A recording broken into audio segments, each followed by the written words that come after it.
Here we are again, Tuesday, the 18th of April. Why did I stumble over that? Campbelltown podcast, you're back for yet another episode. Coming off the bye week, I'm Zac, he's Toby. Good evening, son. How are you? Oh, mate, I'm good. We got some points on the board. Bye week was good. Ended up having a good Yeah, weekend. So you know what? I'm refreshed, happy, ready to go. What about boys yourself? put in a good performance on the weekend. They did. They really did. Like it's nice to Covered the spread. yeah, finally nice to see some positivity come back through the club. So very happy about that. How about yourself? Yes, all going well. All going well. Back to work. Mentioned last week on the pod I had a little bit of leave. So back in the swing of things, slowly but surely. Mm-hmm. Back in the hot seat, looking forward to a big game this weekend. Very, very much so. It's a let's make it 2 wins on the trotto. Let's do it. Absolutely. Well, look, let's just get one. I've got a feeling it's just around the corner. I hope so.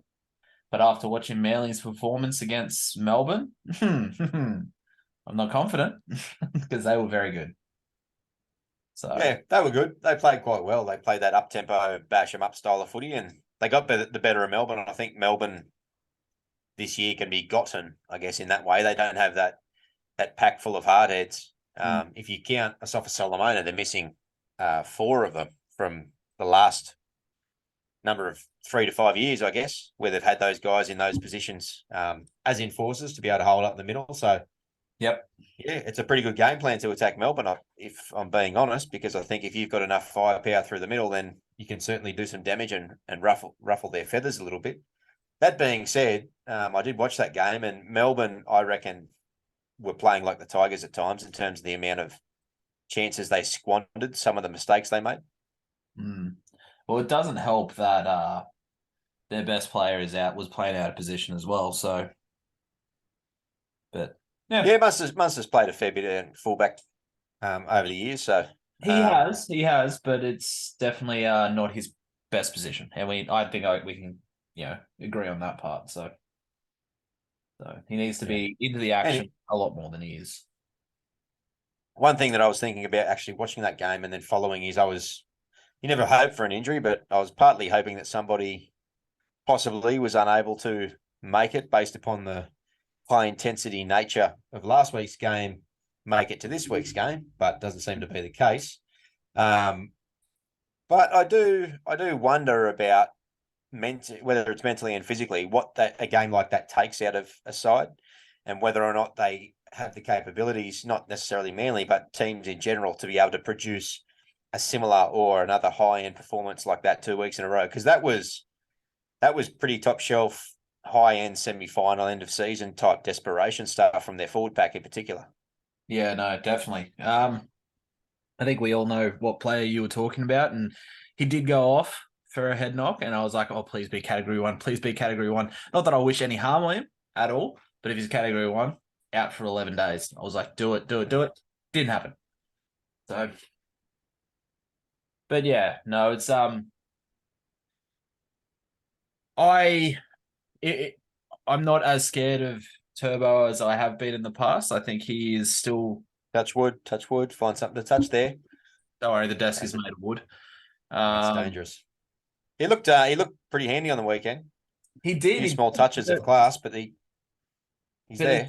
it was like, maybe not last year, but the year before when he won the Dally M, it was like literally every time he had the ball, it looked like something was going to happen every single Yeah. time.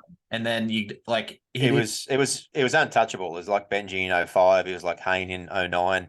yeah, John's in what was it, '01 maybe. Yeah, just simply untouchable. yeah, no, definitely. And but this year, like I still think he's not in full stride. I think there's something still hampering him. I don't think he's 100%. So I'm yeah, like I said, I'm not that scared of him this week, as I have been. Don't get me wrong, I'm still scared of him. He's still an absolute world class player that can absolutely turn a game on its head. But yeah, just I feel like he's still carrying or he's still hampered by maybe his hamstring still. Apparently, 2 weeks ago he had hip issues. So who knows? Who knows? But obviously we've got no game to talk about for last week because we had a resounding win over the bye. Very, very good to get some points on the board. So yeah, this might be a quick fire episode, this one. Yeah, so you mentioned a few things about Turbo as well. I think I tend to agree. In that time when he caught fire a year or two back, and he's carried it for several years, I guess. But off the back of those injuries, he's had that long-term injury setback last year with his hamstring. That's long been a historical thing for him. A couple of weeks ago, it was actually back spasms. You mentioned hip issues. He was having severe back spasms. That's right. And I guess with my line, one of my lines of work being injury, or injury rehab, I should say, part of me has a suspicion that the hamstring and the lower back injury or patterning that you see there may be related, if that's the case. But I'm not here to break down his injuries. I don't know the ins and outs of it. But if that's the case, then yeah, there's a pattern for him. And as you said, he is hamstrung, so to speak. And he seems to be just not at a full canter, but I guess on the weekend he showed against Melbourne when he turns the screws and he applies those small little bits of icing or class throughout games, he can fully turn games, and he did that several times on the weekend. So, look, even a 70, 80, 90% Tom Travojevic is a big danger and a threat, no doubt. 100%. 100%. Like I said, he's still a world-class player. He's still shown what he can do. We all, or especially you and I, remember what he did in that one Origin game over in Perth, I think it was. Like, absolutely tore the Maroons apart, and that is a top-level game, and he just made them look like reserve graders, which was fantastic to see when you're a Blue supporter. But yeah, he just hasn't. There we go. We're back. He just hasn't. I just haven't seen that for the better part of 18 months, predominantly because of injuries. So, yeah, absolutely. Where do you see, if we look at Manly on the whole, we've spoken about Turbo, he's the key threat that stands out there, but they're on paper, in many ways, they've got a pretty quality side. What do you see as the key to stopping Manly? Obviously, we saw what their forward pack was able to do last week, but that's only, as we've seen with our games, it's only half the battle. What's the key to stopping Manly in your view? well, obviously, DCE is a very, very large cog in that machine. If he's on fire, if he's zoned in, he's very, very hard to predict and he's very, very hard to stop. But with Schuster back this week, or Schuster, however you say it, we've seen Schuster really turn it on this year when he played. He's definitely slot into that 5/8 role very, very well. So for me, there's not one thing to really shut down. There's multiple threats across the park.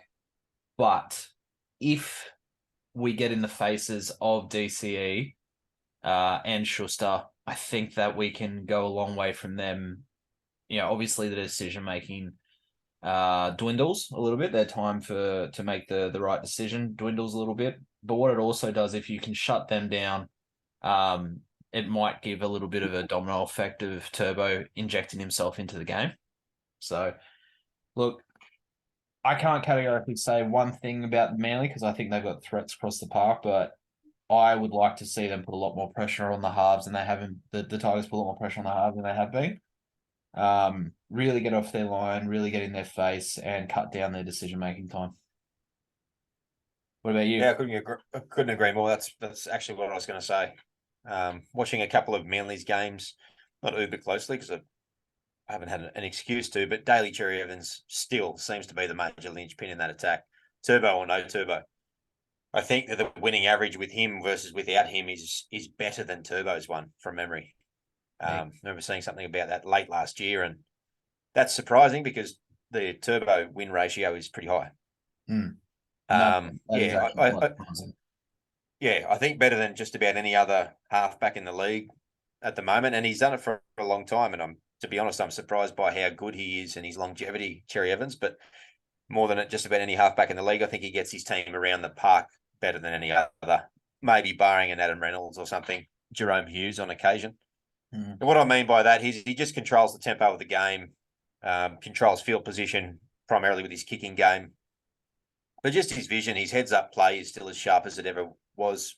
You know, maybe 15 years ago, nearly, or 10, 15 years ago when he was a younger kid. And um, to that end, I think I agree with what you said. I believe that we need to rush Schuster. I think Schuster's more inclined to make rash decisions and mistakes. I think Cherry Evans is a pretty seasoned professional, and I think rushing him is good, but you need to be careful because he can also play off the back foot as well, and can go from planning to kick a long kick downfield on the third tackle to get out of trouble to shifting a 25-meter cutout pass in the blink of an eye if the team rushes in too quick and they make the wrong call. So you do have to be mindful of that, but I think it's pressure. I think it's sensible pressure with Cherry Evans, and I'd be rushing Schuster. I'd be absolutely jamming his side, especially because he's been out for a while now as well. I think he's pretty bloody good player, Schuster, but he hasn't, again, touch wood, he hasn't got the runs on the board so far this year, and he hasn't played consistently at 5'8" for long periods of time or many games in a row in his short career, I guess, to really put confidence, if I was a Manly supporter, in the fact that he could make decisions under that type of pressure. So that's the long-winded way to say I agree with what you're saying, and I think Cherry Evans more so probably is the key to that attack. And if you go to stop him, or if you go a long way to stopping him, you go a long way to shutting down the rest of the side. I don't think they've got a tremendous amount out wide, depending upon the execution of the men inside them. By that I mean Saab, Garrick's not a bad player, but Saab, Parker, and Harper, they are solid, but I don't think that they look as good as they are without the creativity of a Cherry Evans or a Turbo or whatever, bringing them into the game, I guess. And Yeah, that's not a slight on those players. I just think that they're pretty C-plus players, and they'll probably give us a bath now that I've said that stuff. I think they're quality, touch but I wood. just don't think that they are. Yeah, touch wood. I'm touching a wooden desk, but yeah, to say the same thing I've said 3 times now in the last 3 minutes. I think the threats more come inside and through the half. So Yeah, I agree. Yeah, like I said, I think that that comes down to, I think Bateman's shown that he's more than happy to run off the line and put pressure on whoever it needs to be. Look, we know that you say that Twel's just a bit of a plotter, which he is. But when he's on the field, that's one of his strengths, is really getting off the line, really putting pressure on people. Clemmer was doing that really, really well in the first few games. I haven't seen it that much from him over the last couple. But in saying that, he's been putting up over 150 meters in running meters every game. So he might just be buggered from actually carrying the team. So, but yeah, if we can get on the front foot from that early, I think we're in with a good chance of at least making this respectable. Obviously it's at Campbelltown. It's not over at Four Pines, or let's say Brookie. Who cares about Four Pines? It's not over at Brookie, so I don't know. I haven't actually had a really good look at it, but I don't think Manly are doing that well away from Brookie so far this year. I think they've won maybe, how many games have they won? Maybe 3 this year, 4? And they've I had a think, draw, so they won 4 and a draw. yeah. So maybe And 2 losses, so 9 points. so I I think. think I have a feeling that all of those wins are at Brookie. I could be very, very wrong and look like an absolute idiot right now. But I don't know if they're doing as well as, they could be away from home.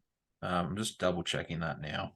I think in general, prior to the Melbourne game last week, they actually were starting to go on a bit of a slide, and they were looking rather average, to be honest, after a bit of a hot start of the year, including that preseason cup.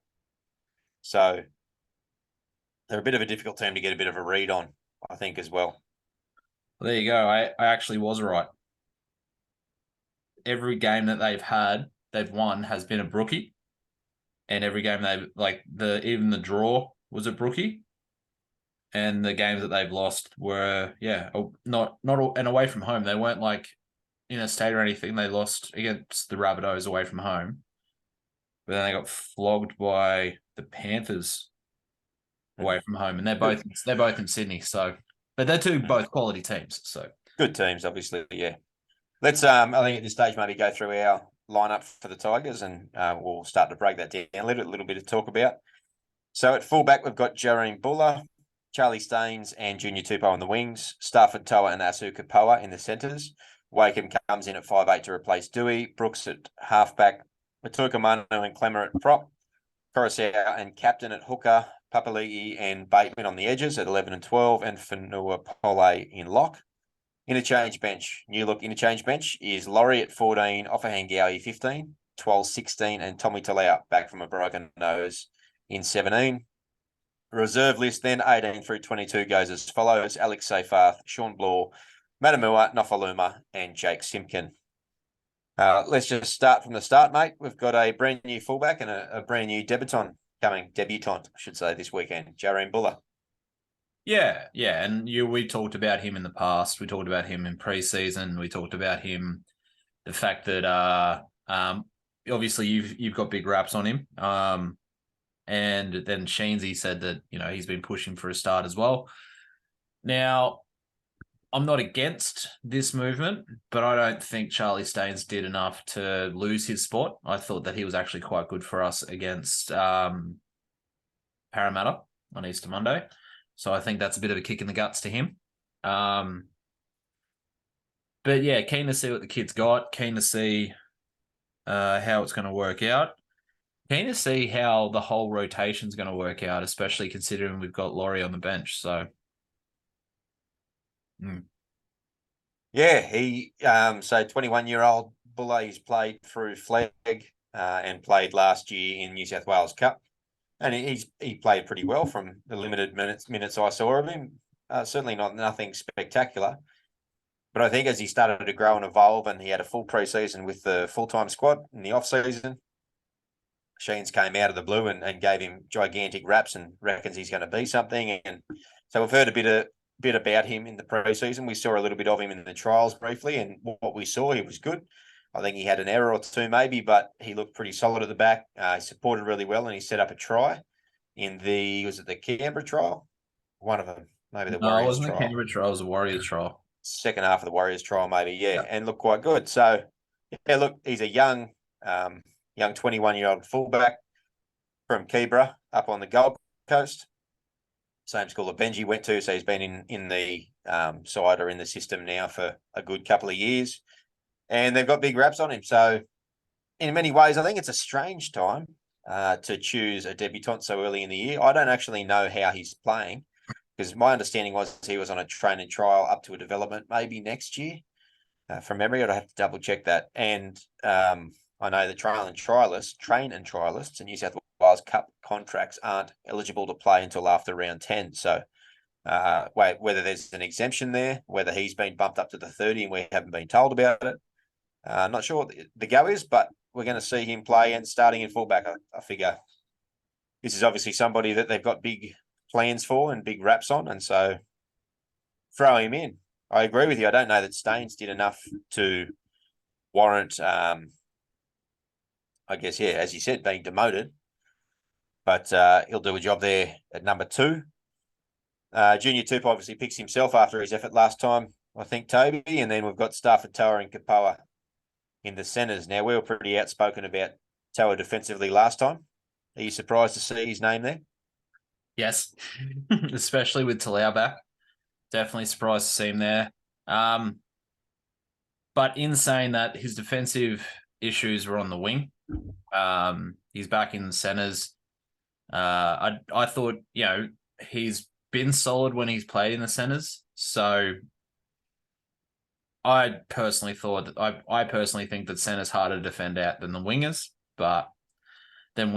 So, I am surprised, but at the same time, we've seen what Sheens and Benji want on our bench, in the fact that we've got a big body who can play outside back or back row.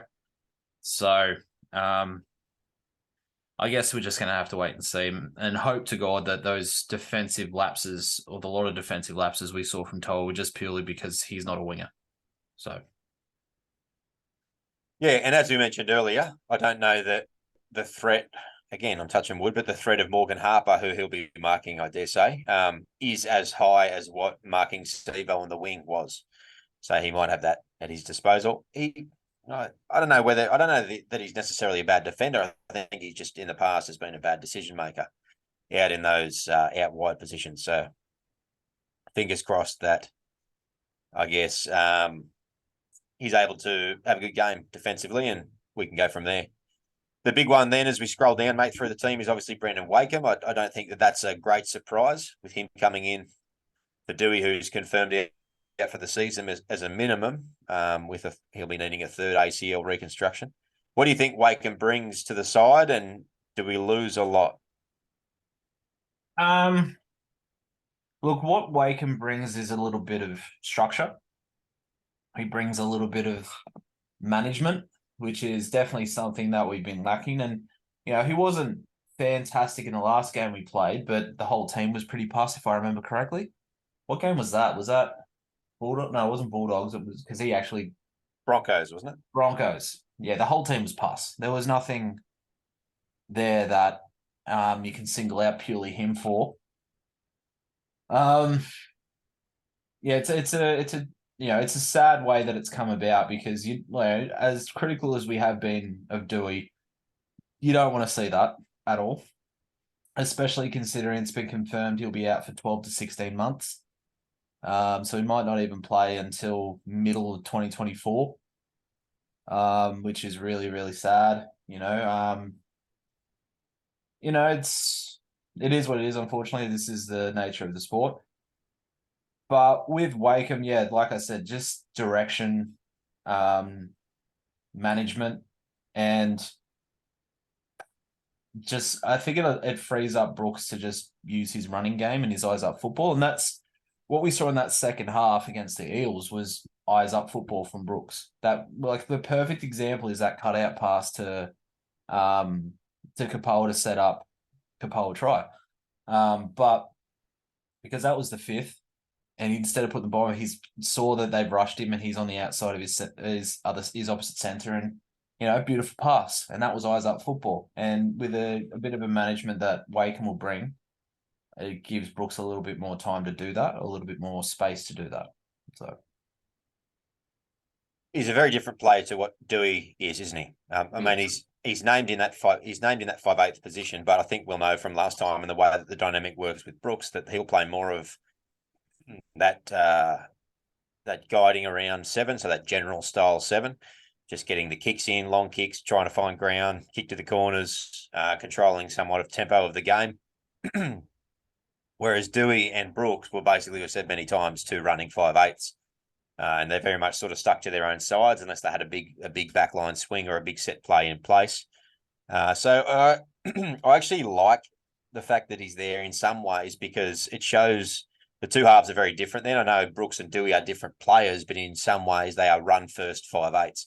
They're very similar in that regard. And so I think having a point of difference between Wakeham and Brooks can be good. And as you said, it can free Brooks up to make less decisions around getting the team around and just leave that to Wakeham. Wakeham just feeds ball when he needs to feed ball, finds long kicks when he needs to find long kicks, and his game plan is relatively simple then. So, as you said, I think actually, to be honest, if you're looking at Brooks through the lens of solely a running 5/8 this year, he's had several moments in games that have actually been as good a football as he's played in some ways. The stuff that he did around that Bulldogs game, some of the stuff he did in the Parramatta game a week or two back. So he's had moments. It's just a matter, obviously, with Luke Brooks is the age-old story of making them a little bit more consistent. So fingers crossed that, as we both said, the type of game that Wakeham brings, the simplicity of it and the sort of directional nature of it can allow Brooks to maybe show us a little bit more of the glimpses he's shown at times this year. Definitely. And like I said, I think I said last pod actually, after the Parramatta game, one half does not cancel out all the poor performances prior. But if this is flip the switch in Brooks, I will be very, very happy because, like I've said, I've got nothing against the bloke. He's a good kid. He's got a good head on his shoulders. You know, he doesn't let a lot of this scrutiny that comes to him like seem to really affect him that much, or might actually if the way he plays on the field, who knows?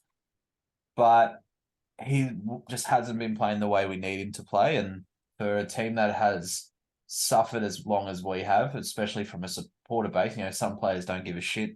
They'll get their paycheck at the end of the day, but from a supporter's perspective, we've suffered long, we've suffered enough, and we just need change. So one half of football doesn't cancel everything out, but I really hope it does turn things around. Obviously, so we can get some wins on the board and we can get a bit of momentum, a bit of faith back in the club, but also just for Brooks himself. I think that, you know, who doesn't love a rags to riches story? Somebody that down and out, you know, not exactly copping it the way that you'd hope, and then just something, you know, you can say that a very similar story happened with Scotty Prince. You know, started at Broncos, had a horrible leg injury, went up to Cowboys. I think they won a wooden spoon when he was there, maybe, or he finished second last. Then he came down to the Tigers and turned everything around. Became a rep player, won a grand final, won a Clive Churchill, represented not just Queensland but Australia. So, you know, you never know. Like these things can happen. But yeah, with Wakeham there, I think that is hopefully something that we see a lot more of from Brooks. Yeah, look, yeah, I get your point. That was more about Wakeham than Brooks, but I made the mistake of winding you up and letting you go again. Pulled your drawstring by accident. And by the way, if Brooks if somehow breaks his leg and then comes back and starts playing for New South Wales and Australia, I'll eat every Tigers jersey I own. But but I do take your point that we do want to see a bit of success there, and hopefully Wakeham can assist in that. But for the team's sake, not just him. Let's move on from Brooks because I was about to say, to my defense, I wasn't bashing Brooks then. I was actually giving him a bit of a let's go. Bit of motivation, eh? Yeah, why not? Let's use that word. I actually think that moving forward, we saw a little bit of it in the Para game. I think it's only going to become more and more. Is that Appy is going to really settle into the linchpin of our attack, much like I made the comment about how Cherry Evans is with Manly. And I think we started seeing that second half in Parramatta that he really ran and controlled everything. And a lot of it's going to come around him and off the back of him. He's going to control the first few rucks of the play. He's going to make sure that he does all the things that we spoke about with bringing his forwards onto the ball and promoting football and that sort of stuff as well. He's going to be throwing service to be able to get to our halves out in front or behind or deep, wherever the case may be. So I think a lot of it's going to come off Appy, and I think some of the stuff that we've looked at best is in somewhat broken field play when Appy, Brooks and Staines, we mentioned in the Parramatta game, are all pushing up, and that started to happen a little bit more as well. And I think you add the likes of Bateman, Polle, and whoever else has been popping in the old offload here and there, and I think that we're going to see a lot more of this Appy-centred attack. In some ways, and I'm not saying it's the same thing, completely different teams, different eras, different players in those teams, but the way that Cameron Smith was the linchpin of Melbourne Storm for so long. So Cooper Cronk was there, but it came first and foremost via Smith, and he set up a lot of what happened on behalf of the halves, gave the halves plenty of time as well. So I think that it's going to shift more closer back towards him, particularly now that we've lost Dewey and Brooks, who I think over the course of the offseason, they were primarily hoping to run the attack around the halves, which is the generic team structure that you generally think of. Yeah, but first and foremost, I think that they're trying to coach on the run, and I think pushing Appy into a more central role around how we get around the field, or just the structures attacking-wise, who we are basing this stuff around, who's running calls, that sort of thing, will shift somewhat towards Appy as we move forward. I think that's a good thing. You got to play to your strengths. Yeah, and he's the 100%. Best player in his position in our side, no doubt. 100%. Oh, he's the best player in the outside, regardless. Yeah, well, he probably is. Yeah, I just sort of meant in his position across the league, he's probably the best player out of all our players. As much as we've got some quality players in there now. Yeah, no, I agree. I agree. So it's going to be an interesting one how it keeps evolving, but it's hard to say. I'm quietly confident that it's going to bear some fruit, but things have got to change eventually. Nothing lasts forever, so.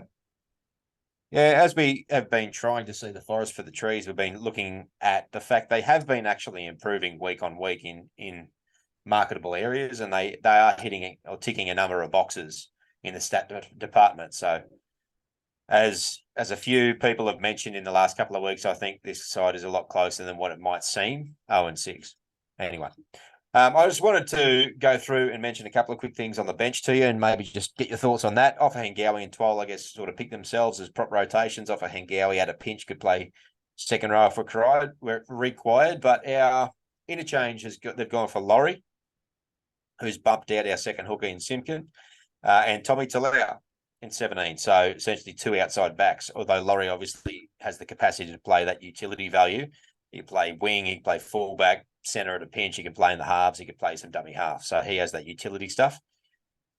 What do you think is happening there with Tommy Talau coming back? How do you think he'll be used? Is he there as a second rower? Do you see some rotations happening? What are you thinking? I see. So obviously what I see is what's been happening that we've noticed is obviously Pole goes off and Bateman switches into lock, and then Pole becomes a forward rotation, fronty rotation. And so when that happens, I dare say you'll see Kapoa move into the second row and then Talau shift into the centers. That's how I dare say it will happen. But who knows? I could be wrong, but that makes the most sense in my eyes. Yeah, I think there's something going on there. If they do keep the side that way, I think we'll see that rotation. We spoke about not being giant fans of that in some ways, because if that's your best side that you settle on after a rotation by shifting a bench player into the centres, a centre into the second row, a second row into lock, and a lock back to the bench. If that's the way that you're going to go about your rotations, it seems like it's a lot of messing around with the core of the team, and then people have got to basically two positions in every game and then execute on it. Seems a bit too complicated for me. So what I wouldn't be surprised to happen, though, is that Tommy's been named, and then they could possibly see a late swap for Toa, and then with maybe a Sean Blue or someone coming onto the bench for Toa coming out of the side, which we have seen happen before. Yeah. And yeah, I wouldn't be surprised if that's the case. Obviously, there is, as you said, Kapoa can play second row and does quite well. There was some talk in the preseason and late last year about Talau possibly looking at playing some second row when he came back from his ACL. So it remains to be seen. Tommy Talau certainly hasn't done enough for me on the field in centre to demand selection. But we keep hearing that there is a good centre in there somewhere. And as we've said, Toa himself has his own defensive deficiencies. So for me, I'm probably slotting him straight back in. But yeah, we'll see how it plays out. And Laurie in 14, just probably as a last little note on the side itself, what do you think he offers in that 14 position? Why do you think he's been chosen there? I think what they're trying to do is, and they tried it before. I think it is the fact that he can be a roaming utility pop up where he needs to be, because to an extent, Simpkin has been wasted on the bench at times, because we know Appy's an 80-minute hooker. And the fact that he is, like you said, our linchpin probably demands that he be an 80-minute hooker at least until everything finds its feet. So I think in that retrospect, not like we both are huge fans of Simpkin. We think he's actually done nothing wrong in terms of dropping from the bench. I think he's done everything right. But I think that Laurie provides a little bit more spark if he gets that part of his game right. And by that part, I mean popping up where he needs to, support where he needs to, and become, obviously, like we've mentioned a couple of times, that, that 2019 or 2018 Ryan Pappenhausen, where you come on and you're just there to be where the ball needs to be. So that's my thinking. Yeah, I think what we said before, where they're going to try to create a lot more space through the centre, and we saw some benefit to that directly through the Bulldogs game, and then in that little window we had, and then in the Eels game as well, they did quite well through that middle as well. I think that putting him on at key times, maybe late in the first half or towards 3/4 through the game, as that starts to open up, you can have the likes of Staines filtering in. You got Staines, Laurie, Buller, Brooks, hopefully pushing up all on Appy, and we're going to get a lot of that sort of, I guess, offload second phase key support play up the middle. And I think they're going to be hoping that he's able to float around a bit more and maybe play that roving role, particularly in attack, and chime in where he needs to. And I like it. It's another threat. And the fact we've lost Dewey and we haven't brought in a game breaker in Wakeham, it means that we've got there another threat on the field to use as we feel necessary. And that's only going to be a good thing. Yeah, no, it is. And like it's very interesting because I don't know if you've heard, Gus Gould's bloody rant about Laurie and when he brought him to the Panthers, but Gould came out and categorically said, we signed him to play 5/8. That's why we signed him. He only ever switched to fullback because we were stocked in the halves. And he deserved to get some game time. That was it. That was the only reason.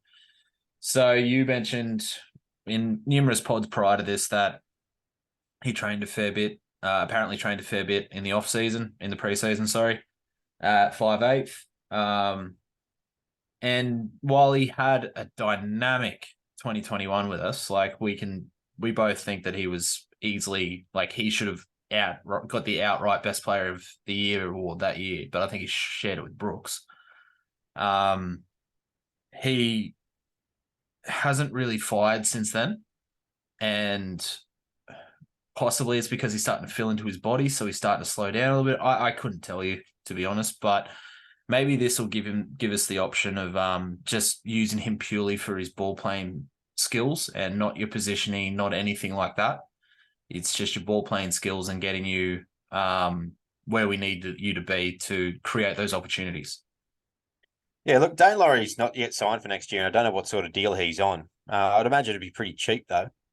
But to me, he's the sort of player that you want to have in your squad somewhere for this very reason. He has the ability to play in a number of different areas. He's a competitor. And yeah, he's been a bit down on form with some of his catching under the high balls and the odd bit of positional play, but he hasn't actually been playing all that terribly to warrant the fact he hasn't seen much game time this year. So I think being able to have someone like him at your disposal, sorry, whether he's in the 30 in general, in particular this week being in that 14 position, is only going to be benefit to your side. And as soon as you start losing players with that sort of versatility, and particularly courage, I find him a particularly courageous type of player, then you're only going to weaken your squad overall. So as much as he may not be the starting fullback moving forward, I think for me, in terms of Laurie, just as a bit of a tangent, I'd be looking to try to, on a reasonable deal, keep him at the club because I do like him as much as he's had a couple of missteps with some just the off-field stuff that he carries on with a little bit.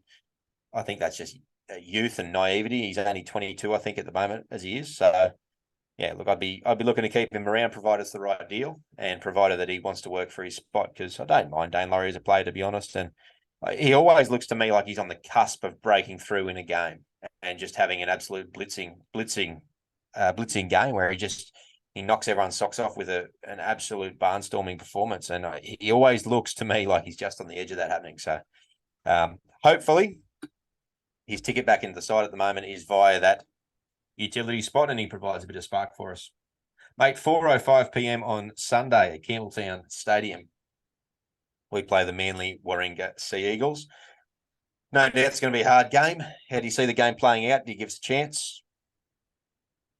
I do give us a chance, if I'm being honest. So I saw enough from that second half to warrant to be, not confident, but probably optimistic about this game. Because, if if things keep evolving the way that they have been, like you said, like with Appy being the linchpin, really driving that around, freeing up the halves to make sure they do what they need to do, and obviously play that eyes up football, which is what apparently we've been training for anyway. Yeah, I definitely give us half a chance. In saying that, we are coming up against a Manly team that just completely outclassed. Probably, they're not as big of a powerhouse as they have been in previous years, but they're still the Melbourne Storm. They're still, always in the contention for being a top 4 team. So, like you mentioned before, how much that take out of you a game like that? Who knows? Do you come into this game overconfident and then the wheels fall off? Who knows? But it could really go either way. But I've got a little bit of optimism behind me. All right, you got to score first. Did we get the win in the end? Yeah, I'm going to say we do. I'm going to say this is our turning point. I'm going to say we're not going to. I don't give us a chance of making the finals, but I give us a chance of being in the top 10. I reckon that this is the turning point. I think we'll win by maybe 6, which Okay. means you and I will have a heart attack by the end of the game. Yeah, nothing new there. Yeah. Yeah, I've actually had this game circled, and not circled physically, but I've had an eye on this game in the calendar for a little while, and I was worried that if we had a rough start to the season, what that might mean with this game coming up. But there's just been something about me seeing this game on the calendar when we've been looking for that first win, and there's just been a feeling about it. So again, I'm sitting here touching this wooden table, but I'll give us every chance as well. I think the big ticket for me is actually going to be if we match them in the forwards. So if we can, don't have to dominate them, but if we can match what they brought last week, and hopefully they're not bringing the same intensity. It's hard, like I said earlier, to back that up 2 weeks in a row. But if we can go blow for them in the forwards, which I've got no doubt in my mind, if we show up, we certainly can. This forward pack, they beat Parramatta up last weekend. So then I think that we have enough in us off the back of that, provided that the side plays well to be able to match it with them. I think our backs are going to be good enough. I'd like to see, hopefully, Buller have a good game. I think that Laurie, as I said before, brings an injection. I think we're going to see a lot more of a direct up the middle game based around Appy and support play and second phase. And yeah, I like us at 26-22. Oh, it's you on less than, oh, God. Definitely going to have a heart attack, aren't we? 26-22, Charlie Staines double. Oh, that's a good one. Yeah. I've got So, my fearless prediction is Buller to score on debut. geez, that'd be good, wouldn't it? Yeah. Yeah. No, look, I'd be just happy for him to get out and have a good, solid performance. It'd be really good to see and really pleasing to see another up and comer hopefully have a good game. Fingers crossed. Yeah, 100%. Righto, mate. We might leave it there. We're going to watch the game together, hopefully on the weekend. Hopefully that's a good luck charm for us. I think the last game we watched live together was the Canberra trial. Is that right? That is correct. So we're 1 from 1 this year. I was about to say, if we win this game, I dare say that we'll keep watching the game together until we lose, because maybe that's the key. I don't know if our wives have a say in that, but then again, they might be keen to get us out of the house for a little while. So maybe they'll be happy with that. They might be happy with that. Facebook, Tiger Town Podcast, YouTube, Tiger Town Podcast. Hop on both of those sites for us. Give us a follow, a like, whatever the process is on those. While you're at it, hop on Spotify, hop on YouTube, go follow West's Life Podcast and the West Tigers Podcast. As we say every single week, those blokes do it better than us. Mate, that's about it. 4:00 Sunday afternoon. Toby, we're going to be watching the game. Looking forward to it. Good to see the boys back.